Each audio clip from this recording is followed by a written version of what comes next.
Een paar maanden geleden was ik de grote ster op het festival van Voelichem. Overal aanplakbiljetten met mijn foto. Er hingen van die spandoeken boven de straten met mijn naam, in zulke koeienletters. En weer had ik die avond zo'n laaiend enthousiaste menigte in het dorpshuis. Maar toen ik terugkwam op mijn hotelkamer, helemaal alleen... Ja, dat zullen er wel meer gezegd hebben die avond. Dus op mijn hotelkamer dacht ik na over het probleem waar ik als grote ster toch eigenlijk wel een beetje mee zit. Ik pakte mijn gitaar en maakte een lied. En dat gaat zo. Het is moeilijk bescheiden te blijven wanneer je zo goed bent als ik. Zo stoer, zo charmant en zo aardig. Dat zie je in één ogenblik. Ik denk als ik kijk in de spiegel, daar staat een geweldige vent. Het is moeilijk bescheiden te blijven voor een kerel met zoveel talent. Ja, ja.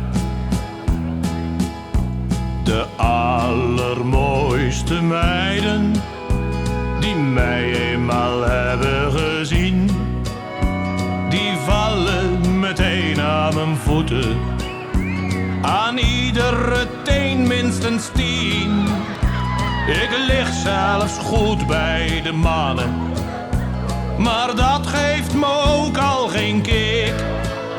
Want er is er niet één op de wereld die zo goed en volmaakt is als ik. Het is moeilijk bescheiden te blijven wanneer je zo goed bent als ik. Zo stoer, zo charmant en zo aardig. Doe even mee. Dat zie je in één ogenblik. Ik denk als ik kijk in de spiegel, wat zie je dan? Daar staat een geweldige vent. Het is moeilijk bescheiden te blijven voor een kerel met zoveel talent. Ja, ja. Zo zit dat. Ik wil ook geen filmcarrière, zoals Houwen, De Gooien, Krabbe. En dat is voor hun dan weer mazzel. Zo hou ik ze uit de WW. Als ik mijn talent zou benutten, dan was ik de top of de bill. Hoewel het gewoon is, dan krijg je capsones en dat is nou net wat ik niet wil.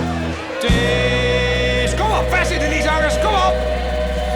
Het is moeilijk bescheiden te blijven wanneer je zo goed bent als ik. Zo stoer, zo charmant en zo aardig. Dat zie je in één ogenblik. Ik denk als ik kijk in de spiegel. Wat staat daar? Daar staat een